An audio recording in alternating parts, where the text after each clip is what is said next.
These are the 20 most dangerous countries on Earth, and in some of them, survival is not guaranteed.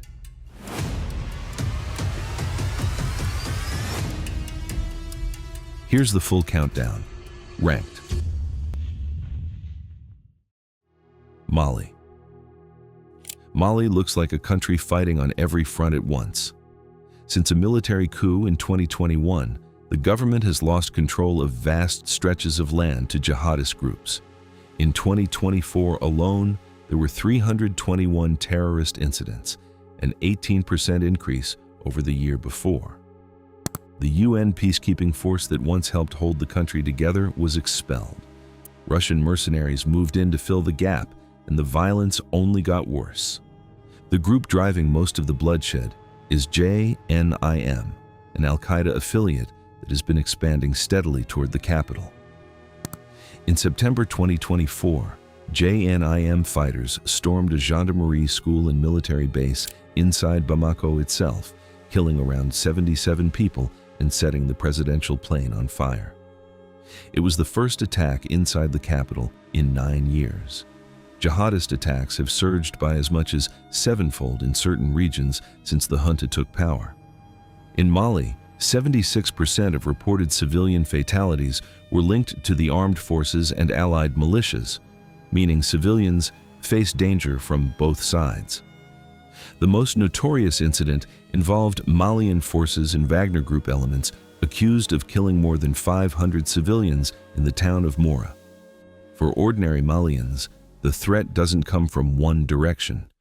It comes from all of them. Nigeria.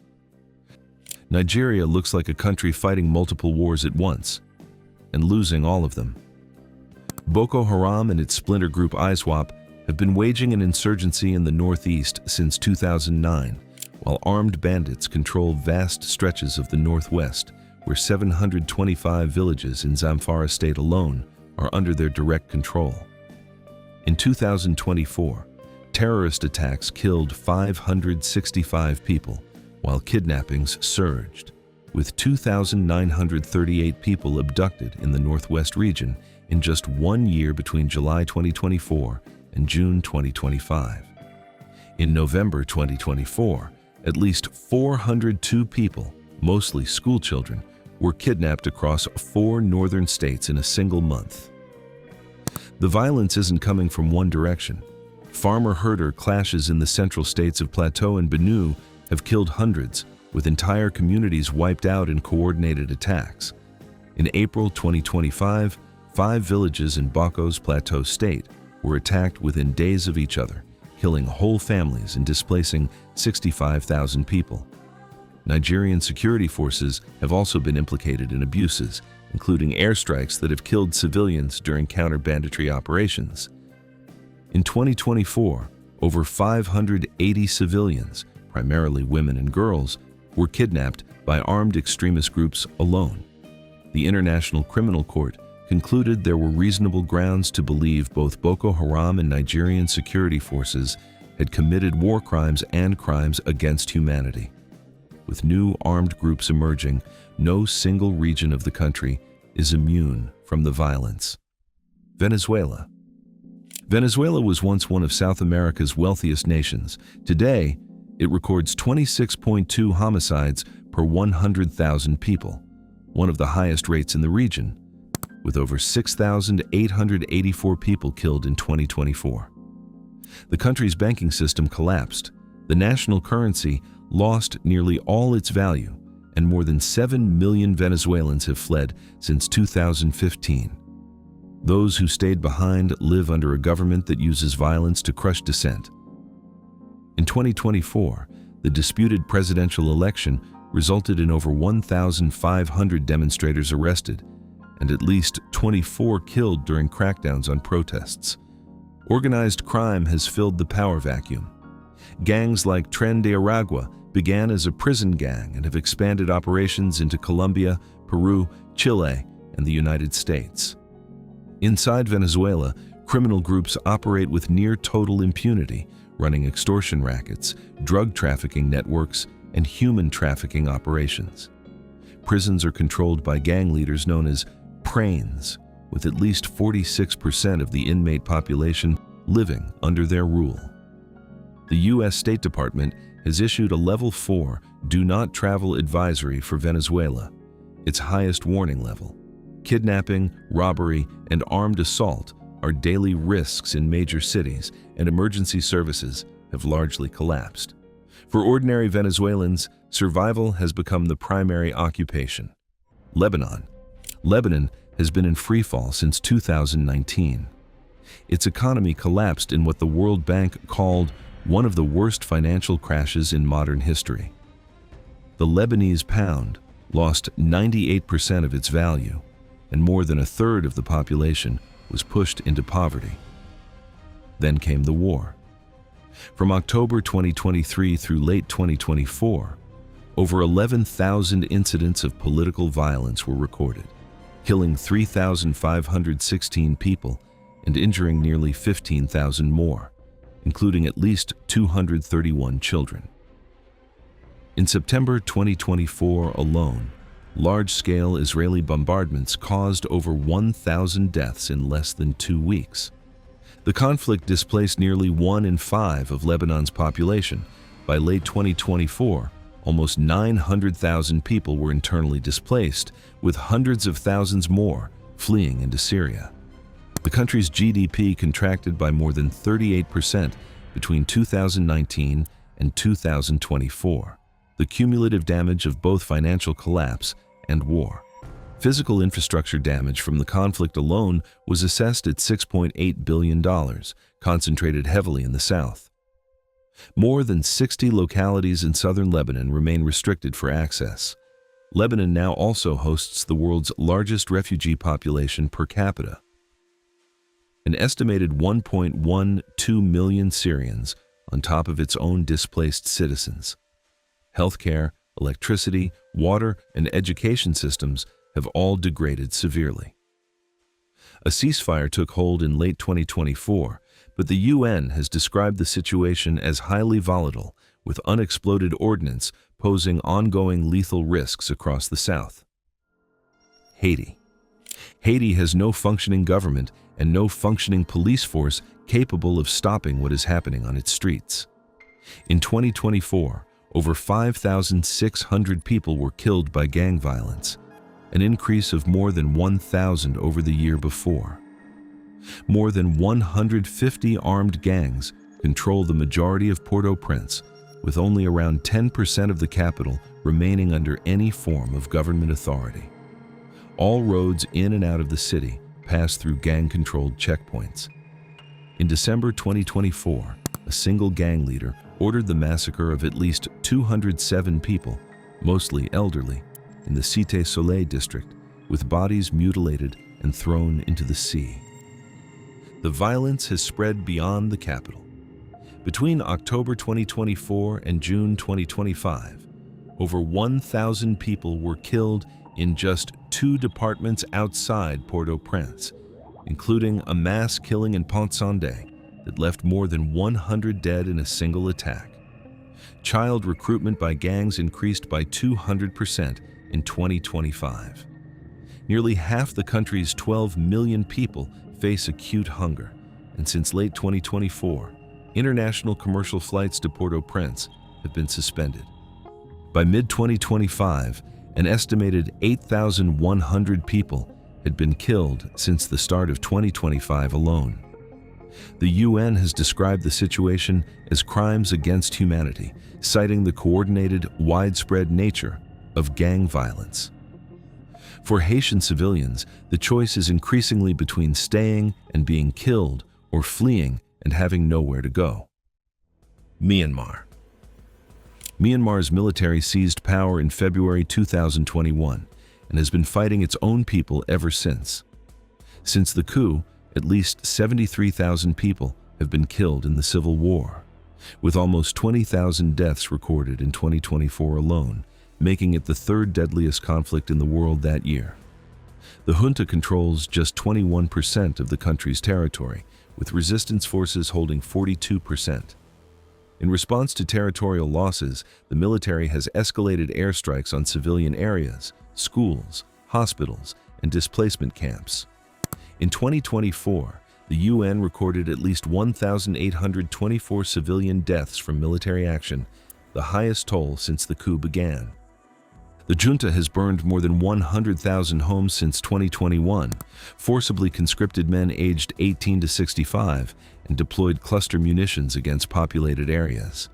Myanmar topped the global list of landmine casualties for the first time in 2023, and in the first 9 months of 2024, landmines and unexploded ordnance killed or injured 889 civilians, including 245 children. A 7.7 magnitude earthquake in March 2025 killed over 3,600 people, compounding a crisis the junta used to continue airstrikes while blocking aid. Nearly 5.2 million people are internally displaced, and almost 20 million, a third of the population, require humanitarian assistance. The International Criminal Court has issued an arrest warrant for the junta's commander-in-chief for crimes against humanity. With no ceasefire in sight, Myanmar remains one of the most brutal ongoing conflicts in the world. Libya. Libya has not had a stable government since the fall of Muammar Gaddafi in 2011. Today, two rival governments control different halves of the country, one in the west, one in the east, each backed by a patchwork of armed militias. In May 2025, the assassination of a powerful Tripoli militia commander triggered immediate street battles across the capital, with heavy weapons fired in densely populated neighborhoods, civilians caught in crossfire, and the entire city placed under lockdown. It was described as the most severe outbreak of violence in Tripoli in over a year. The security situation is not just political, it's personal. Militias operate under the cover of government ministries while running extortion rackets, smuggling operations, and secret detention facilities where enforced disappearances and torture are documented by Amnesty International and Human Rights Watch. Migrants and refugees intercepted at sea are routinely returned to militia-run detention centers where sexual violence and forced labor are reported. In 2024, security events increased by 168% over the previous year, and fatalities rose by 67%. Despite lower overall violence, compared to the worst years of Libya's civil war, the UN support mission in Libya has repeatedly warned that the country remains structurally fragile, with any assassination or power dispute capable of reigniting full-scale urban warfare overnight. North Korea. North Korea is not at war. But for its 26 million citizens, the danger is the state itself. The UN has confirmed that North Korea commits widespread crimes against humanity, including torture, forced labor, execution, and the deliberate starvation of its own people. A 2025 OHCHR report concluded that the situation has worsened since 2014, with expanded use of the death penalty, intensified surveillance, and deeper isolation from the outside world. Simply watching a South Korean television show can result in 5 years of forced labor. Distributing foreign media is punishable by death. Between 50,000 and 70,000 Christians are estimated to be held in political prison camps. Entire families are imprisoned for the crimes of one member, a system of collective punishment described by the UN as having no parallel anywhere in the world today.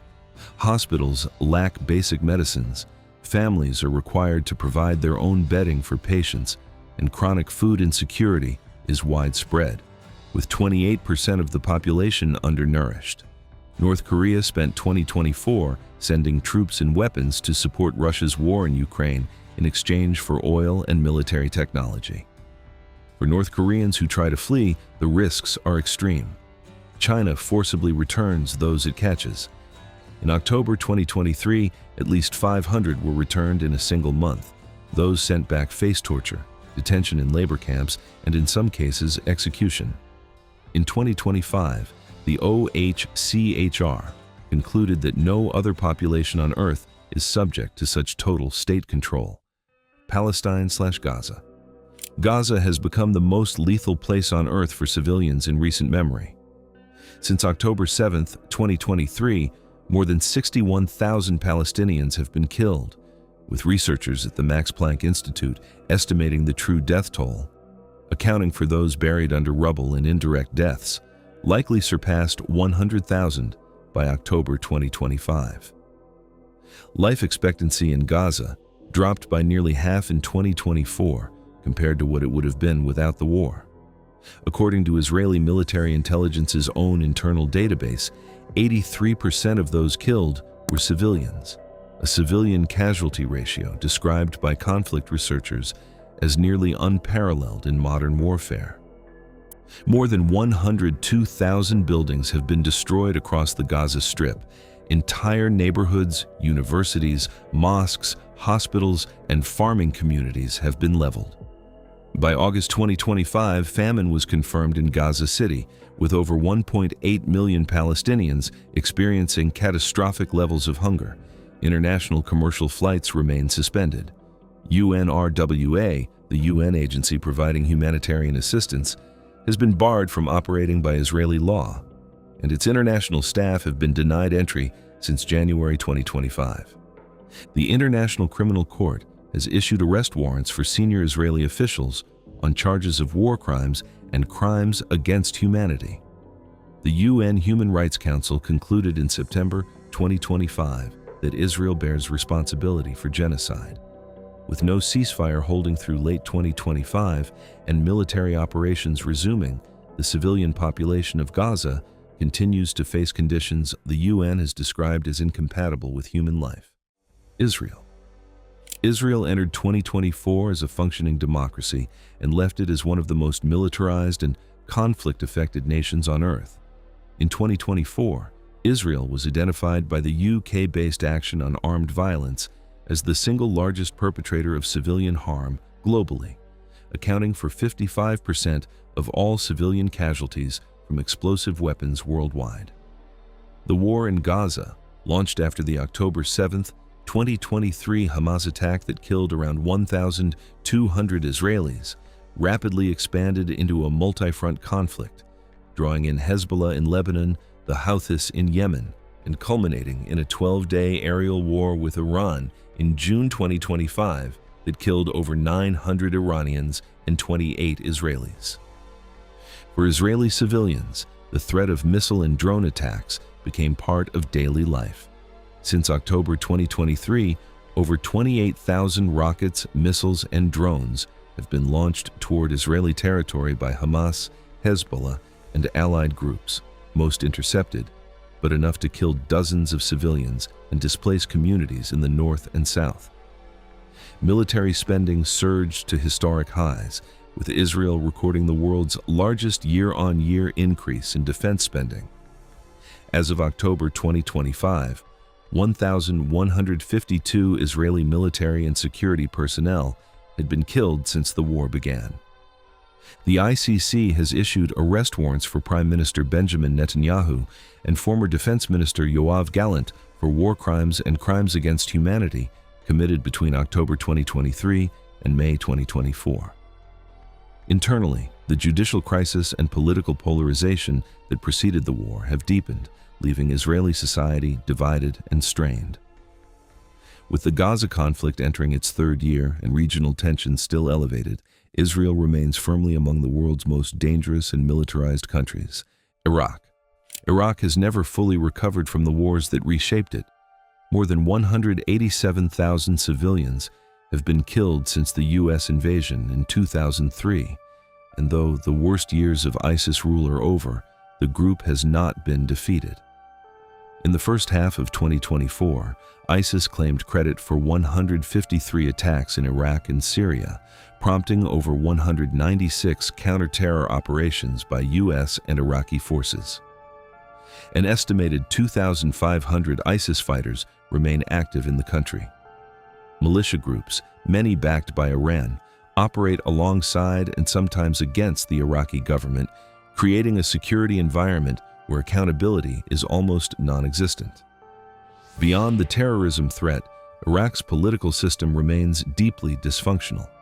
Power is divided along sectarian lines, corruption is endemic, and civilian protests have historically been met with lethal force.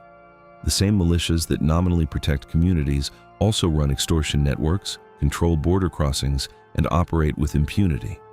Turkish military forces also conduct regular airstrikes in northern Iraq, targeting Kurdish militants, killing civilians in the process. Iraq's civilian death toll in 2024 stood at 210 documented cases, a dramatic decline from the peak years of the ISIS campaign, but still marking a country where bomb attacks, militia violence, and assassinations remain part of the political landscape. Infrastructure remains damaged, displaced communities have not fully returned, and the threat of renewed ISIS activity is taken seriously by both Iraqi and international security forces. South Sudan. South Sudan is the world's youngest country, and it has barely known peace. A 2018 agreement ended the civil war between President Salva Kiir and rival Riek Machar, but that deal is now unraveling. In early 2025, the White Army, a newer ethnic militia aligned with Machar, overran a military base in Nasir, triggering retaliatory attacks on civilians and Machar's house arrest. Fighting spread toward the capital Juba, prompting Kiir to request emergency military assistance from Uganda. By March 2025, nearly 280,000 people remained displaced in central and eastern South Sudan. In 2024, UNMISS, the UN mission in the country, documented 1,561 civilians killed and 1,299 injured in verified violent incidents, a 51% increase over 2023. The violence is driven by a toxic combination of government forces, opposition militias, and ethnic community militias, with Warab State recording the highest civilian death toll. Sexual violence is widespread, and humanitarian workers have been killed trying to deliver aid.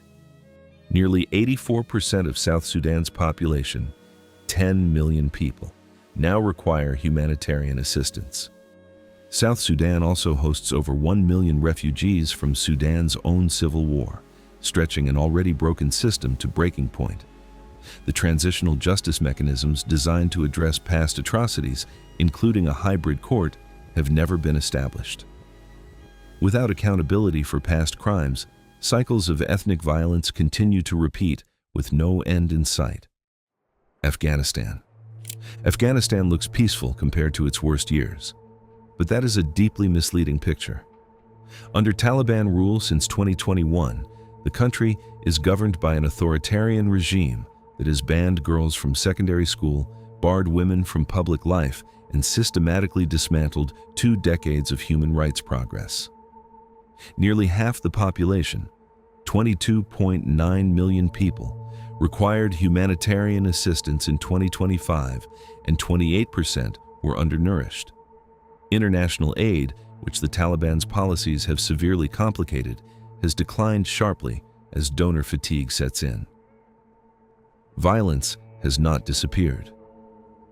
ISIS Khorasan province continues to carry out bombings and attacks, including the September 2024 suicide attack outside Kabul's prosecution office that killed at least 21 people.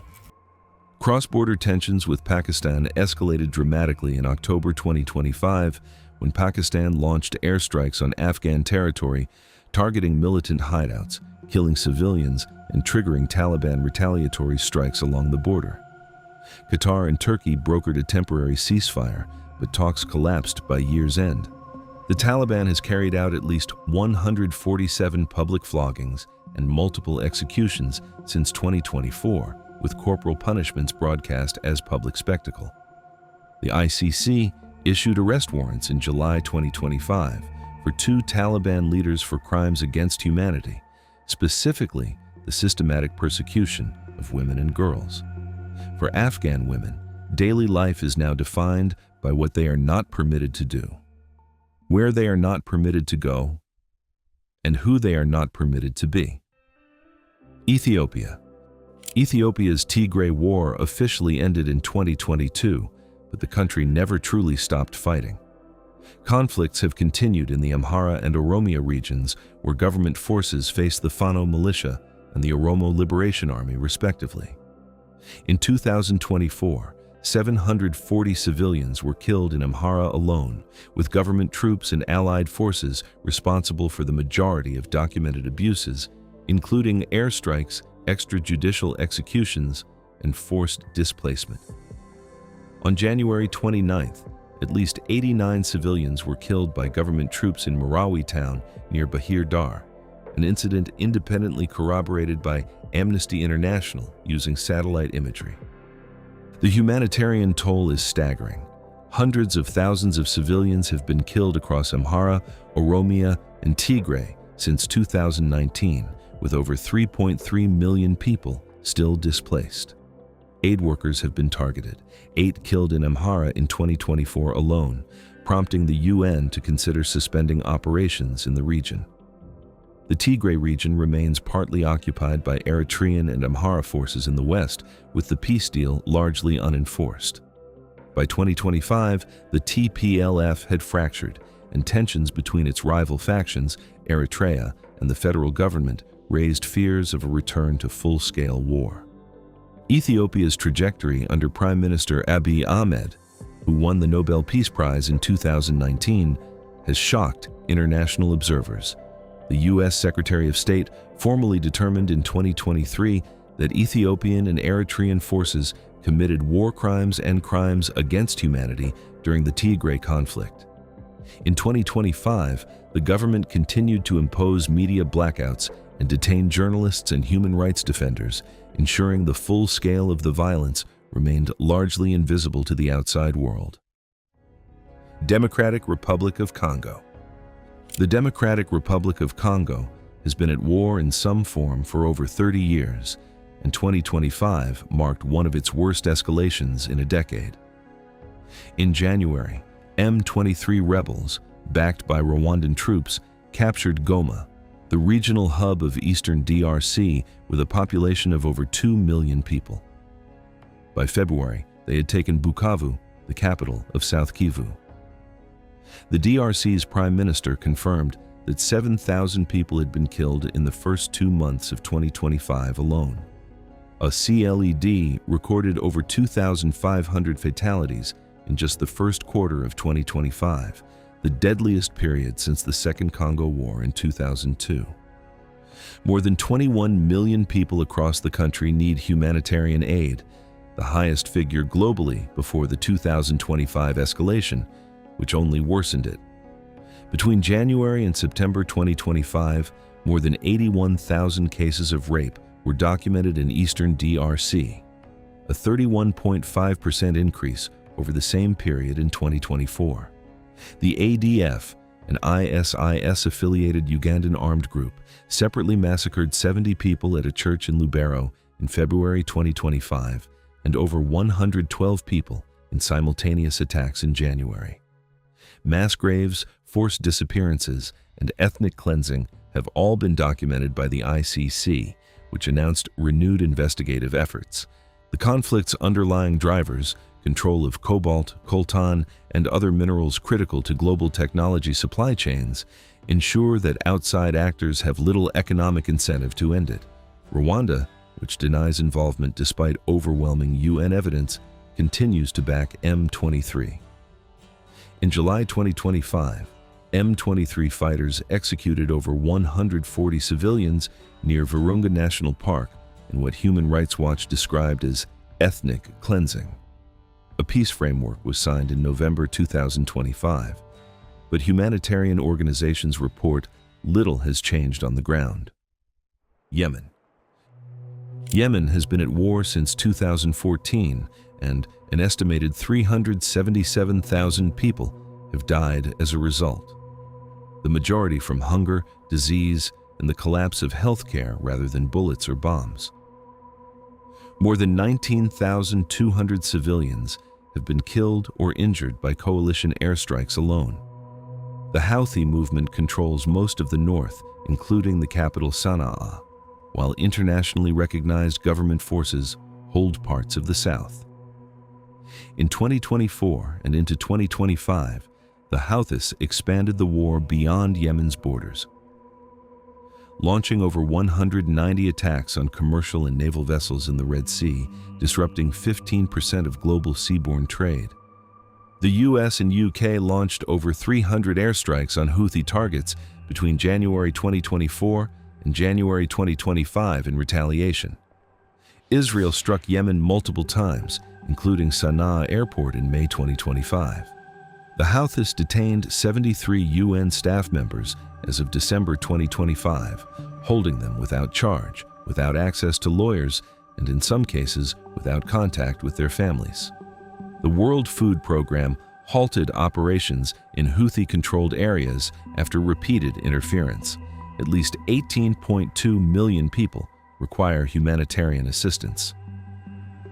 Yemen's war has no clean narrative and no clear endpoint. Every party to the conflict has committed documented violations of international law. Children have been recruited into combat, hospitals destroyed, and starvation used as a deliberate weapon of war. A ceasefire brokered in October 2025 briefly paused the Houthi Red Sea campaign, but fighting on the ground has never fully stopped, and the humanitarian crisis continues to deepen regardless of political developments. Sudan. Sudan is now home to what may be the world's worst ongoing humanitarian catastrophe. When fighting broke out between the Sudanese armed forces and the paramilitary Rapid Support Forces in April 2023, it quickly consumed the entire country. By late 2024, estimates placed the death toll at more than 150,000, though researchers at the London School of Hygiene and Tropical Medicine estimated over 61,000 deaths in Khartoum state alone in just 14 months. The RSF's fall of El Fasher in October 2025, Sudan's last major Darfur stronghold, was followed by what UN investigators called a genocidal massacre, with between 60,000 and 70,000 deaths in that single offensive by some estimates. More than 25 million people, roughly half the population, face acute hunger, with famine confirmed in multiple regions. 4 million children are acutely malnourished, including 770,000 at imminent risk of death. Both the SAF and RSF have used starvation as a weapon of war, blocking aid convoys and looting food supplies. Mass graves have been discovered across Darfur, Gezira, and Kordofan. Sexual violence is being used systematically. 12 million women are estimated to be at risk of gender-based violence, with over 1,300 confirmed cases of rape documented by mid-2025 alone. The U.S. has formally charged the RSF with genocide. The UN Human Rights Office has documented war crimes by both sides. Sudan's health system is collapsing. Over 671 attacks on medical facilities have been recorded since the war began. With international attention focused elsewhere, funding for Sudan's humanitarian response sits at roughly 16% of what is needed. In 2025, the world largely looked away. Syria. Syria's war lasted 13 years and killed over 580,000 people. In December 2024, the Assad regime, which had held power since 1971, collapsed in just 12 days as rebel forces swept from Aleppo to Damascus. President Bashar al-Assad fled to Russia. What followed was not peace. In March 2025, pro-Assad militias ambushed transitional government forces along the Syrian coast, triggering massacres that killed over 1,000 people, mostly from the Alawite minority, in what the UN described as potential war crimes. In April, Druze communities were attacked in southern Damascus, and in June, a suicide bombing at a church in Damascus killed at least 25 people. In 2025, at least 7,692 conflict-related deaths were recorded across Syria despite the war's formal end. ISIS resumed its insurgency in the northeast and central desert. Israel conducted over 150 air and artillery strikes inside Syria. The transitional government, led by a former jihadist commander whose organization, HTS remains on terrorism lists in many countries, is struggling to extend its authority over a fractured, armed country where dozens of competing factions retain weapons and territory. Over 14 million Syrians have been displaced since 2011, and 70% of the population requires humanitarian assistance to survive. What remains from 13 years of war is a country with collapsed institutions, mass graves still being discovered, tens of thousands of people still missing in Assad-era detention, and a new government whose human rights record remains unproven. Chemical weapons were used, hospitals were bombed, entire cities were reduced to rubble. Syria's transition has begun, but the wounds of one of the 21st century's worst conflicts are nowhere near healed. Ukraine. Russia's invasion of Ukraine in February 2022 became Europe's deadliest conflict since World War II. By December 2025, the Center for Strategic and International Studies estimated Russia had suffered 1.2 million casualties, including up to 325,000 killed, making it the largest military death toll for any major power since World War II. Ukraine's losses, while substantially lower, are also severe, with between 60,000 and 100,000 Ukrainian soldiers killed and 300,000 to 340,000 wounded. For civilians, 2025 was the deadliest year since the invasion began. 2,514 civilians were killed and 12,142 injured, a 31% increase over 2024, driven largely by intensified Russian drone and missile strikes. The war has torn Ukraine apart physically and demographically. Some 10.6 million Ukrainians have been displaced, 24% of the pre-war population, with 5.3 million sheltering in Europe. Around 90% of Ukraine's thermal power generation was destroyed by May 2025. Russia gained just 0.79% of additional Ukrainian territory in 2025. A grinding war of attrition costing thousands of lives for miles of rubble. More than 19,000 Ukrainian children are believed to have been abducted and transferred to Russia. Ukraine has shown extraordinary resistance, but the human cost keeps compounding. Power cuts, infrastructure destruction, economic strain, and the psychological toll of 3 years of constant war have reshaped the country. With the U.S. withdrawing military support under President Trump, Europe scrambled to fill the gap. No ceasefire has held. No end is in sight. Russia.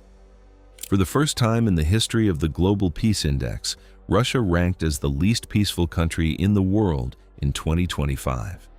The cause is not hard to identify.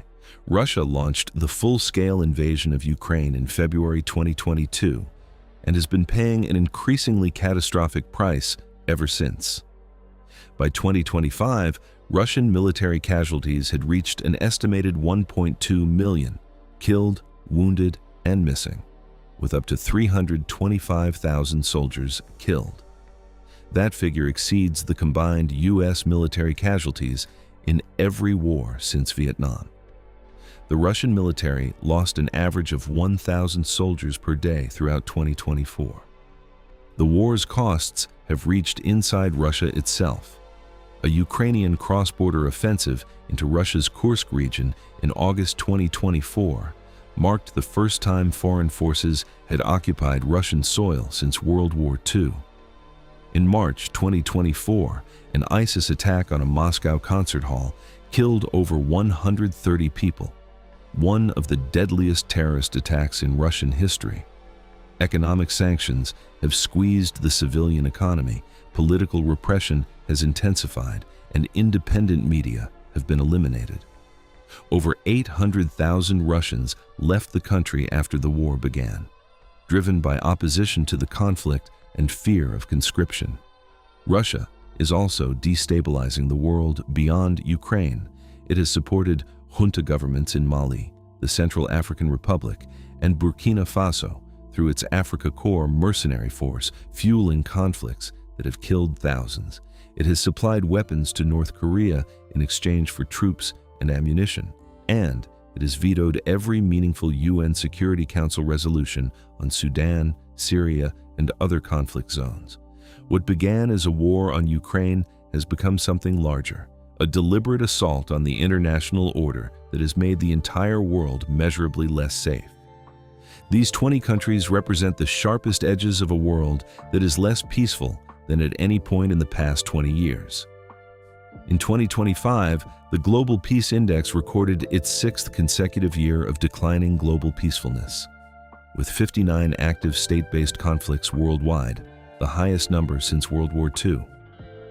What happens next in Sudan, DRC, Gaza, and Ukraine will determine whether that number gets worse. If you enjoyed this video and want to learn more beyond belief facts, click on the video appearing on your screen now and remember to hit the subscribe button.